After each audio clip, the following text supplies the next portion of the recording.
Hey y'all, I have not made a video in quite a while, but I've had so much stuff on my mind that I wanted to talk about, and I'm like, you know what? I'll make a video while I am doing my nails. So, doing some Christmas nails.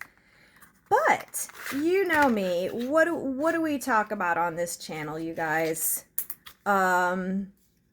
Mother wounds, father wounds, abandonment wounds, healing all of these wounds, how things go time after time, I mean, you can be on a healing journey and shit is gonna come up, okay?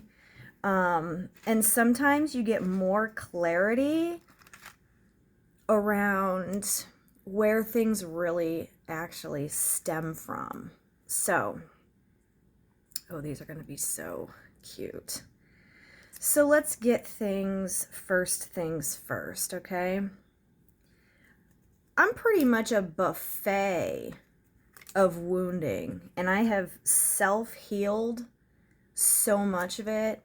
But I learned my healing from several coaches. I have invested in my own education for being a healer. So once I got to a certain point, and I think that's where a lot of people kind of get tripped up, like, oh, are you ever done? Well, kind of, but kind of not. I think things get easier. I think it gets easier to recognize the triggers. Like, my heart really goes out to people who have this anxiety, because I also used to suffer from anxiety, and I know it feels like you are dying, and it is physical. And I hate that when I was in like the worst of it, I didn't know about anything. And of course, what are they going to do if you go to the doctor? They're going to say, okay, this is mental, and we're going to put you on pills. So the pills helped, of course. But the issue with that is that that's none of that's true. It's not mental. It's mental, it's physical, it's everything. And so they're doing so many people such a disservice by just overlying, not overlying, but what's the word? Just bypassing the problem. Here, let's dope you up and send you on your way. Now, I'm not saying the pills don't help, and I'm not saying it's not an option. But when you realize that it comes from programming that was meant to keep your body alive, that's your nervous system doing its job, and when you recognize like what the triggers are and how it really feels, like now I know so much. I'm not saying I never get anxiety. It's super rare. But when I do get it, I actually ask myself, oh my gosh, okay, where is this from? Like, I actually just had some anxiety and bad energy from this person I work with in a professional way. I did not like what they were saying, how they were being. I didn't like their energy. It was causing me heavy anxiety. And I was like, look, where have I had this before? Am I overreacting? Or is this man seriously putting negative energy into my field? And I think that once you have gone through enough healing, you can discern. You have to be able to discern, okay, is this fear energy? Is this anxiety for no reason? Or is this my intuition? Is this my gut? my guardian angels telling me that this person is no good and I need to, figure out if this person is good in my life or not, because a lot of times that's the problem when you don't know about this and you're trusting your gut, but your gut is giving you trauma response anxiety, so it's all backwards. This is a lot. This is a lot for people to deal with, and very unrecognizable if you do not have the understanding of how the body, the nervous system, the soul, and everything interconnected works. So let me give you a tiny example. I used to have this just debilitating fear and anxiety when I would see a car driving down my street, which is odd because I've always lived in like cities, and so it's not unusual for cars to be driving down my street. But as I started like healing and doing these layers of healing, I would oftentimes sit outside under my tree and I would meditate and I would find peace there, and I would use the tree to transmute some energies and just, get myself rooted into nature. And I noticed that every time I would see a car coming, I would get this overwhelming fear that would tell me to run in the house and basically hide. And I would do that. And I would do that. But after a while of doing that, and after a while of learning to uncover and recognize my own triggers, I started to ask myself, wait, why am I doing this? No one's coming for me. There's no one coming after me. There's no one, they always drive past. There's no enemy coming to hurt me. And I didn't know where this horrible fear was really coming from, because I never really recalled anything that I thought was that big of a deal. Now, of course, your girl is from the streets. I've been beat down quite a few times. I've been stabbed a couple times. I've been, lynched, if whatever you want to call it. I have been kidnapped a few times. I've been in some situations, but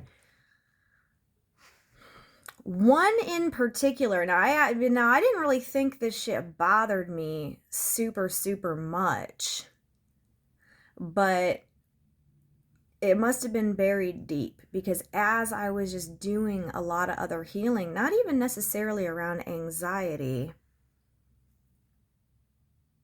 just other healing in general. Because when I tell you I got a late start, I got a motherfucking late start, all right? People really ought to be doing this shit by the time they turn like 17, 18, 19, 20.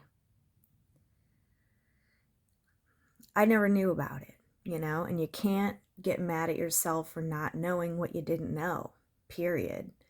But had I known earlier, I probably could have had a decent, better life. However, I have to look at it in this way, that if I was called to go through these horrific and dark things, it's got to be for the purpose that God wants to use me and my stories and my survival as fuel. Because when I say I ain't scared of nothing, I mean I ain't scared of nothing. And I am a survivor, and I am a fucking tough motherfucker, right?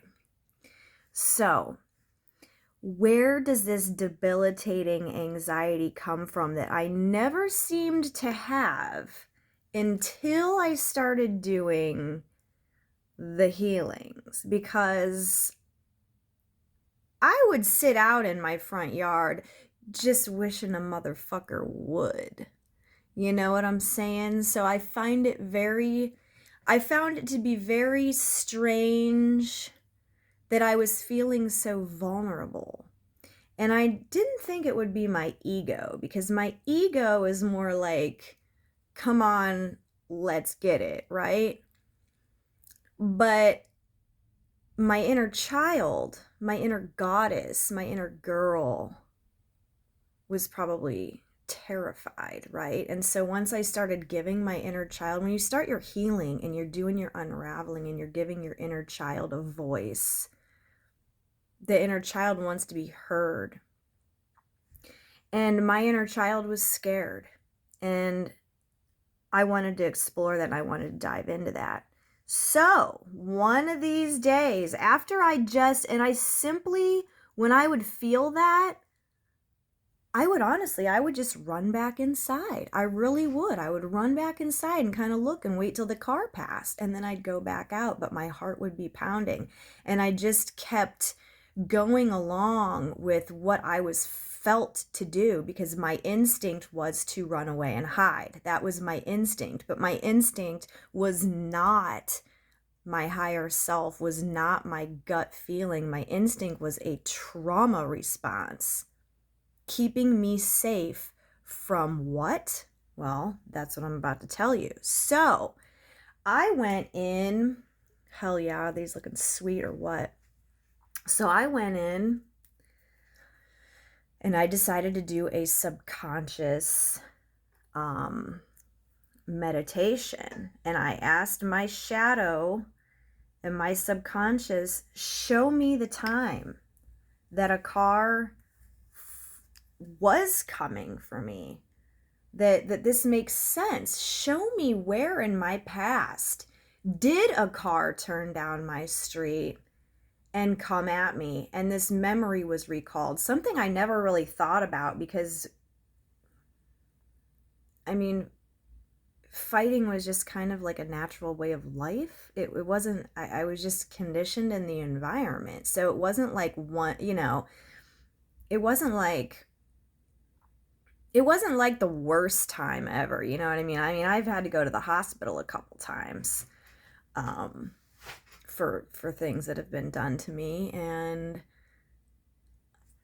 even the day after I get released from the hospital, I'm still walking down the streets showing that I still am not going to sit there and be scared of any of these motherfuckers, right? So it wasn't like me or my ego that was scared. Really was, I think, my inner child. And so I went into a meditation, called upon my subconscious, called upon my inner child, show me the memory.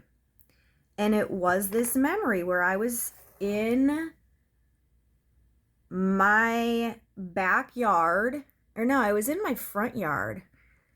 And this psychotic fucking bitch, who I don't talk to anymore, she was a friend, and then she's one of those people that she's crazy. She's your friend, but then when she's not your friend, she turns crazy and like makes shit up.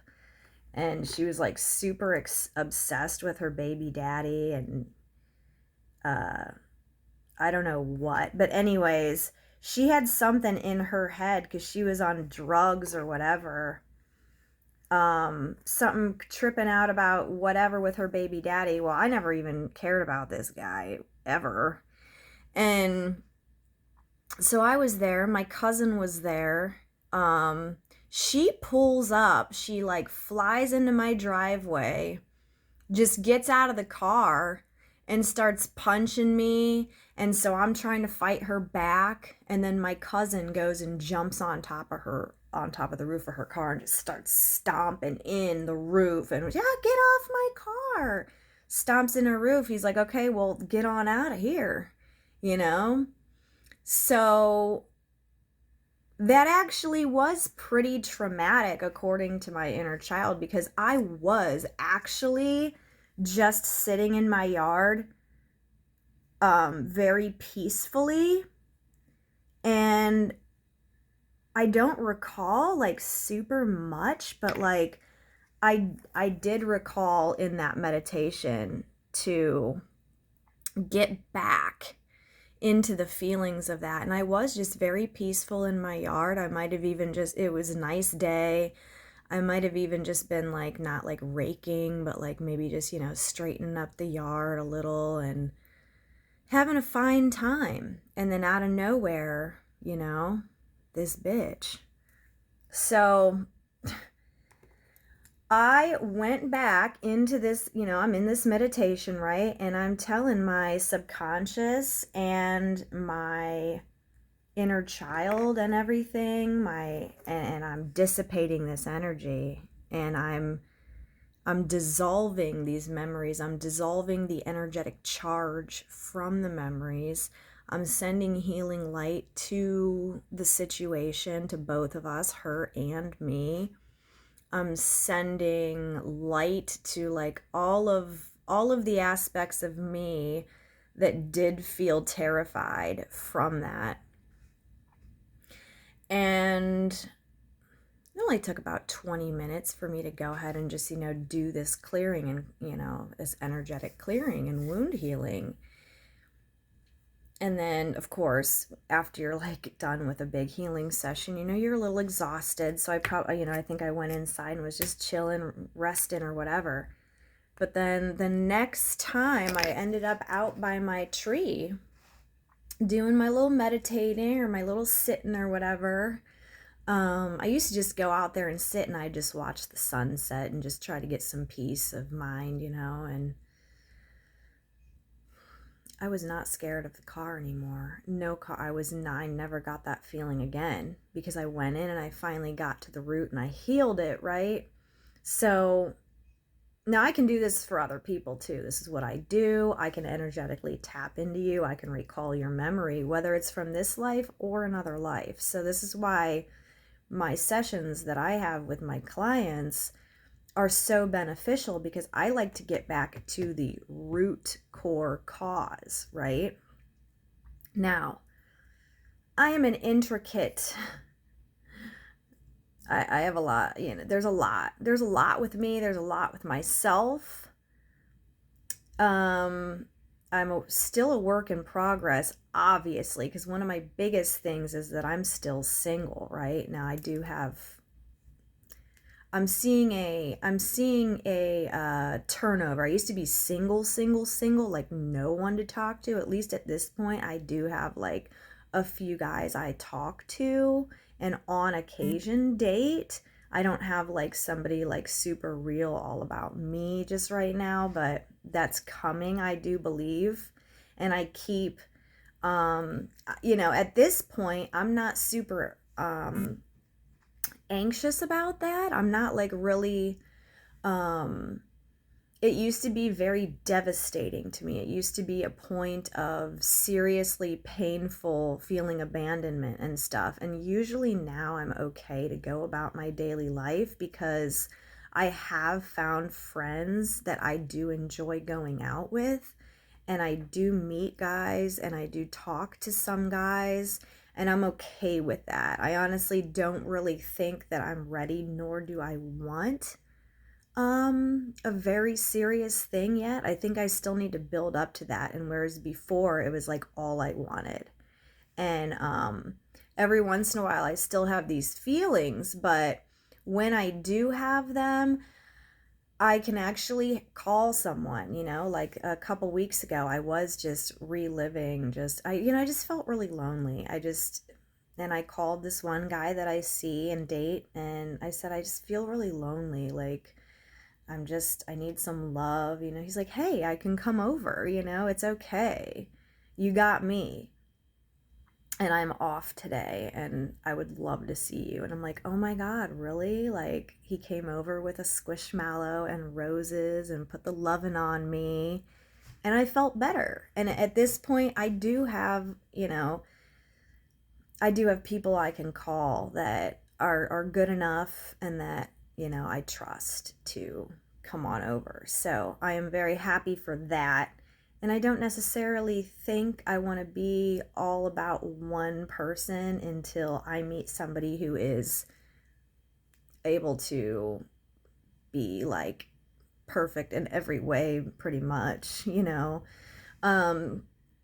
But always seeing where things come from. So with men, I've dealt with abandonment wounds, rejection wounds, the not being enough wounds. Any wound that you can fucking think of, trust me, I'm dealing with it, right?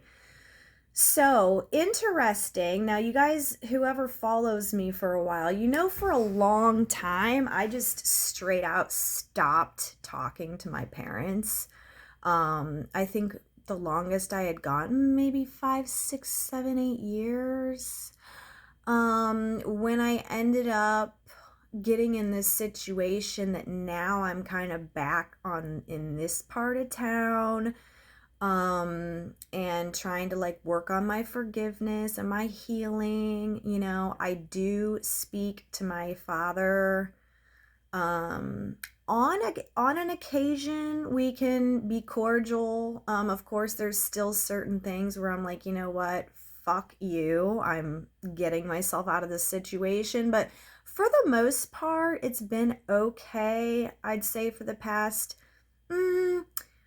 1 to 2 years, he's actually started like being nicer to me, which I always thought was weird, that he was nice to my kids, but then acted like I was just the piece of shit, like unwanted, not good enough, like accident that plagues the earth, right? So a couple weeks ago, I had my son's birthday, right? Now, I got a whole nother video about some trauma around that, but let's just talk about this little bit, right? Where these wounds from men really come from. And one of my like best friends was here with me because my son just loves her. So she was here with me, and my dad came, and we were all just having dinner. I made tacos, and we were just having a little taco bar. And of course, I had plant-based meat as well as regular meat. But so I have not really talked about this much, but starting in November, I had been going to the gym twice a week and going with my friend, the friend that was over. And I've never really been a gym person, but I've started going and I really enjoy it.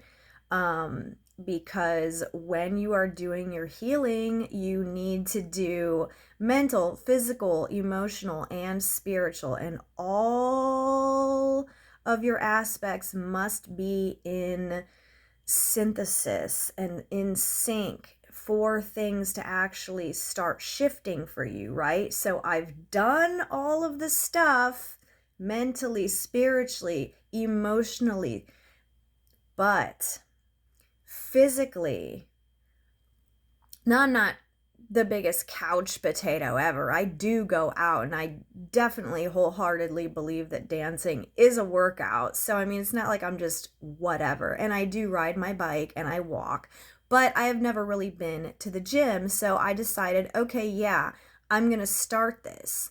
And I've noticed a really big difference in how I feel and how my body's shaping up. And I'm only doing it for basically health and just energy and just overall feeling better. I don't really have a body goal. In fact, I don't want to lose my fat ass because I'm kind of getting famous for it now at this point, and I don't want to lose that. So I'm being very careful to keep my womanly shape, but just kind of tone it up. So I don't want to go too hard. I don't want to get muscles, you know what I mean? I'm just trying to just tone up a bit, right? And I'll just show you my body right now. So I'm still basically, I feel like the same, but it's how I feel on the inside. I can definitely feel my abs kind of getting back together. And I'm pretty sure my ass is still really fat because everybody says it's super nice and fat everywhere I go. So we're gonna, keep up with that. And I do want to just like snatch up the waist and get the booty higher and just tone up, basically. And definitely, start reversing all this damage that has been done from having these 6 babies, right? But I don't body shame myself. Like, I've been smaller, I've been thicker, and right now I'm a medium type size, and I'm fine with my body. Men are fine with my body. They love my body. So here comes the kicker, y'all. So we're just making casual conversation at my dinner table at my son's birthday, and me and Ashley happened to mention, oh yeah, we've been going to the gym. Like, oh, I've been going to the gym and I'm really enjoying it, and I plan to continue this into the new year. And my dad goes, oh yeah, well good, you better keep going because you're still out of shape. And I'm like, excuse fucking me? Okay, I didn't say that. I didn't actually say anything because I didn't want to like disrupt my son's birthday party. So I was like being the bigger person. But in my head, I was thinking, this is it, Erica. This is the rejection wound from your own fucking father, that I've never been good enough for him. I have never, ever in my life been enough for him to ever compliment me. I've never heard anything nice from either of my parents. Let me tell you, I grew up in a cold household, all right? I never heard I love you. I never heard I'm proud of you. I was never given a fuck about anything that I was interested, mostly creativity, artistic expression. That was bad. Okay, anytime I did my makeup, it was bad, bad, bad, right?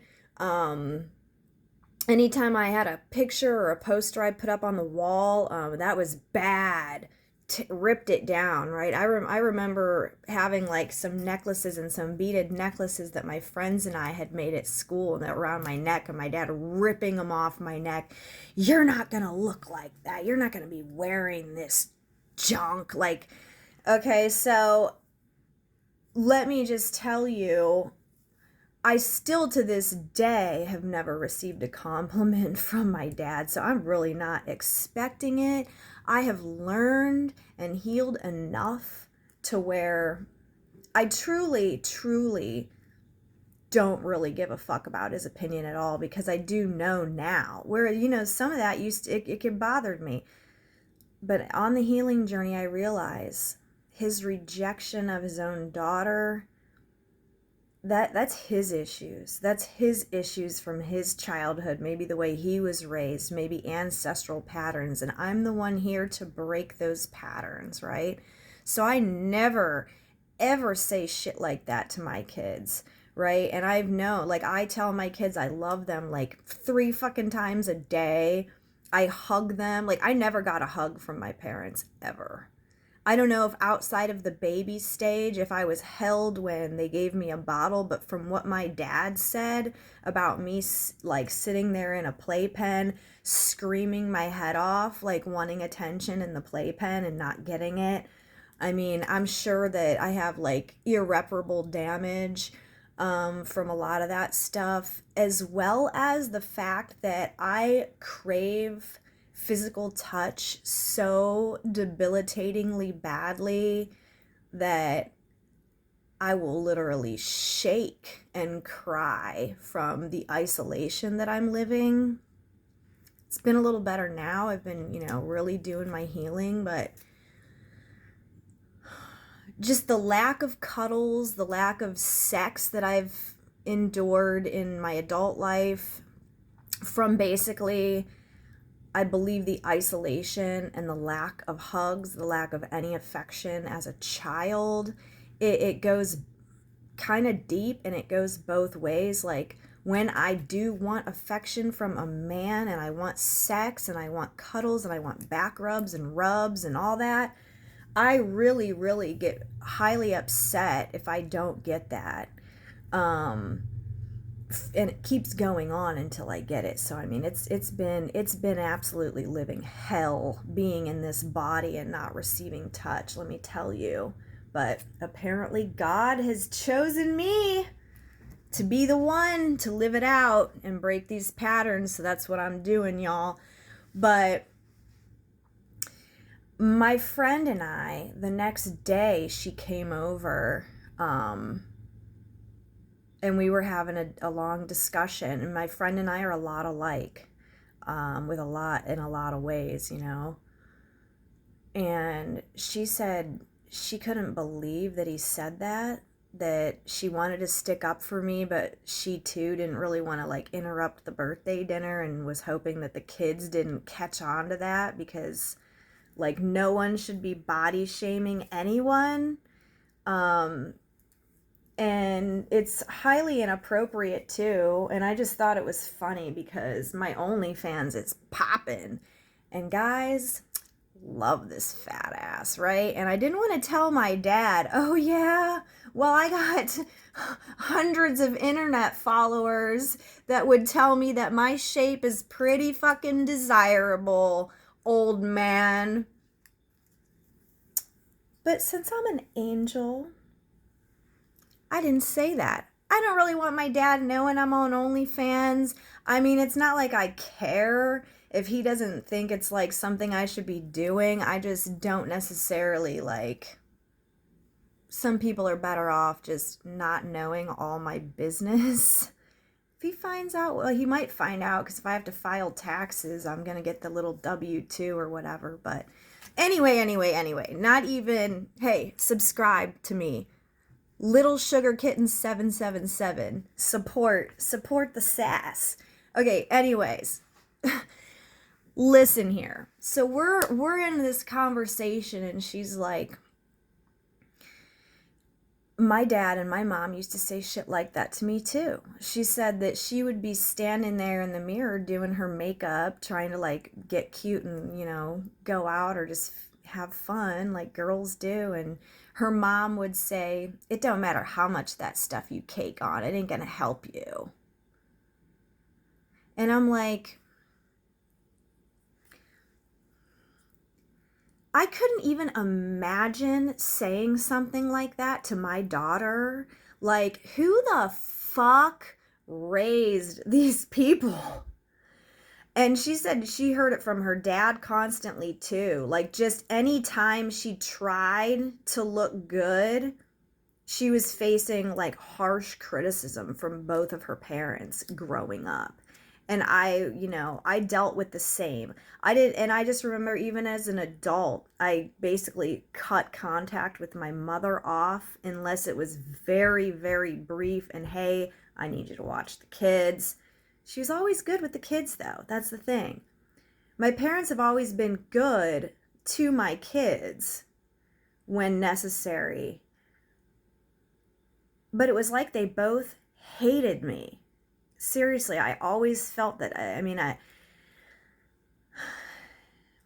I'm not sure so much about their own wounding or about, when I have dove pretty deep into this with my coaches and my spiritual healing teachers, I have gotten back the feedback that my mother actually hated me because of the way I was so free and so non-caring about, freedom for my self-expression. And she secretly wished to be like that, but instead she was always confined to having to,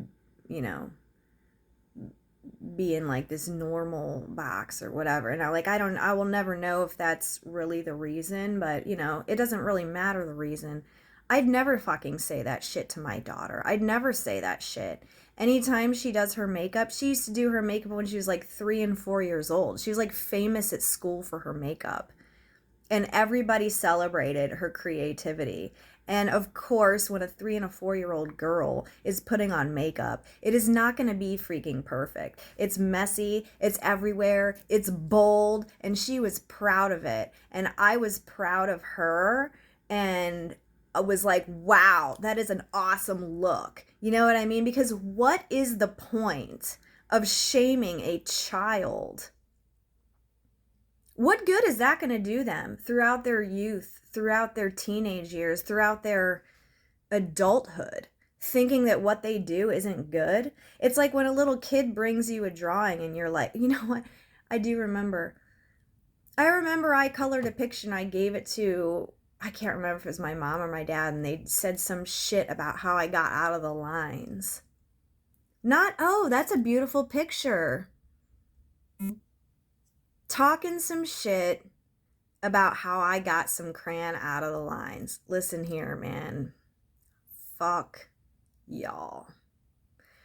So this is just a little bit of the unraveling I wanted to mention. Listen here, y'all.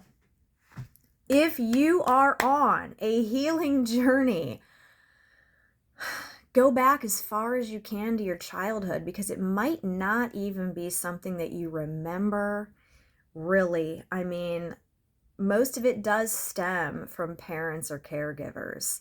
Some of it could be from, you know, other things too, but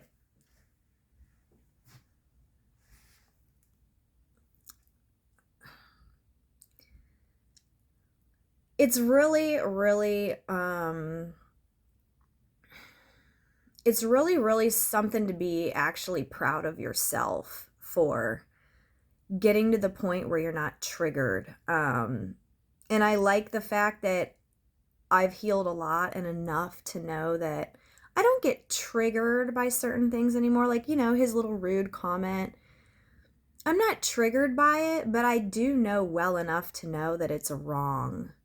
And I think that there's a lot of people still growing up with their parents and they don't realize that it's wrong. They believe what their parents say. If their parents say that they are shit, that they are bad, then that's what they believe. And do fucking better. Do motherfucking better. For real. Like, I have learned how to be a parent from basically doing the opposite of what I experienced.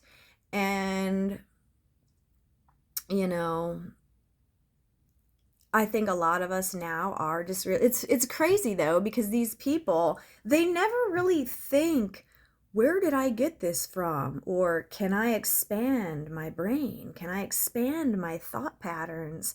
Can I possibly acknowledge and see how maybe something I said affected someone? No, they can't do that. They truly can't do that, because they are so, so deeply wounded and so afraid to feel like they might not be perfect that it may literally kill them to look at themselves. That's some narcissism, right? That's what people are talking about. The narcissists, they have no empathy for others, because somewhere along the line, they were so deeply wounded and no one ever told them about doing this work. So there is like a whole generation of really fucked up parenting, you know? And I know everybody's fucking their kids up somehow in their own way, but if you can just not add to your child's need to fucking heal from you, like, why wouldn't you do that? You know what I mean? Like, and before I close out this long video, which I hope you all enjoyed, and I hope that you can resonate with some of it and it helps you on some level, I just want to drop a little quote that I heard. Can't do it verbatim, but what you believe wholeheartedly that you are is what you choose to show the world that you are the opposite of that. And I really sat there and I thought, damn, that's so true. Because, like, I've always truly felt that I'm ugly And the only thing I ever wanted to be was beautiful and loved. And everything that I've chosen my path on has been beauty.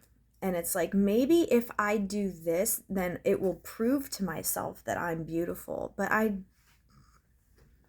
don't know if I really feel that inside still. Like, I have a whole makeup business. Shout out Luxury Lips with Erica if you want to check out my YouTube channel for my lipstick tutorials and stuff like that. Like, I model, like I'm into fashion, like everything about me has to do with like beauty, and like I love that. I love all that fun stuff, you know? Like I just love glam. That's always been a part of, you know, something I've loved. And it's like if I can become a model or if I can become successful at makeup, like I can prove to myself and I can prove to the world, if the world sees me as beautiful, maybe I will eventually too. But something to think about, you guys. Think about that within yourself. You know, what is that one thing that you feel? And I think that that came from me, like, you know, obviously the way I was treated growing up, of course, but, you know, to truly be beautiful, you've got to have a certain confidence around yourself. It's not always about like facial features or whatever, because, um, you know, every single person's face on this earth is different. And I've been getting a lot more modeling jobs, and modeling is something I've wanted to do since I was like 8 years old. Ever since I saw the JCPenney catalog and those girls holding teddy bears in their nightgowns, and I wanted to be a model. And I always, you know, that was something I always wanted to do when I was younger. And, you know, I did have a really good opportunity when I was 17, and my dad would not let me take the opportunity because he thought school was more important, but it actually fucking wasn't. And I really didn't fucking care about school. And anything I learned in school never fucking did shit for me in my adult life. So it's kind of funny that at this at this juncture in my life, I'm going against norms of what people say, to be a working model. And I'm getting opportunities now. And I'm not going to argue with people. If they're telling me I'm beautiful and I look good and they love my face, I'm not going to argue. I just hope after enough healing and after enough like outside feeding me of hearing that, I will truly hold that and believe it in my heart. But the thing is, when I get treated so badly from men, it really puts a damper on that. But it's something I'm striving to feel and believe. And I will keep on my self-love journey and keep up with the affirmations, because, you know, you may not believe something, but if you keep fucking saying it over and over and over and over and over again, you will eventually believe it. Just like I've told you guys a few times on here, when I used to hate every inch of myself with a passion. I was disgusted with myself. And that breaks my heart, because it should have never been like that. And if I would have like had access to healing all back then, you know, things would have been different. But the, you know, it's whatever, you know. And I just remember, how the fuck can I find self-love, you know? Like, I hear about it, but what the hell is it, right? So I heard about affirmations, listening to affirmations while you sleep, and I started listening to a Jason Stevenson, I love myself affirmations while I sleep. And it was maybe about 2 to 3 weeks later, I was just washing the dishes. And what I used to notice all the time when I would do the dishes is all these swirling thoughts on, all these horrible things that have been said to me over the years, just scrambling my brain, making me want to cry, like hatred to myself and from everyone else. And I was just doing the dishes one day, and then in the middle of all that, I heard Jason Stevenson's voice. I love myself. And it like broke that pattern for a minute. And I stopped and I was like, that is the first seed of self-love. It's working. It's fucking working. And I'm still rewiring, but more so now, I am noticing when I have thoughts in my head, they're positive. And then every once in a while, I'll get the negative ones. I'm like, oh, no. You got to police your own thoughts. But it all starts with that first fucking thought. And in that moment, I was like, that is breaking this fucking pattern. Thank you, God. That was enough to give me some hope. Oh my God, this shit fucking works. You can reprogram your brain. You really can. And I help so many people do that.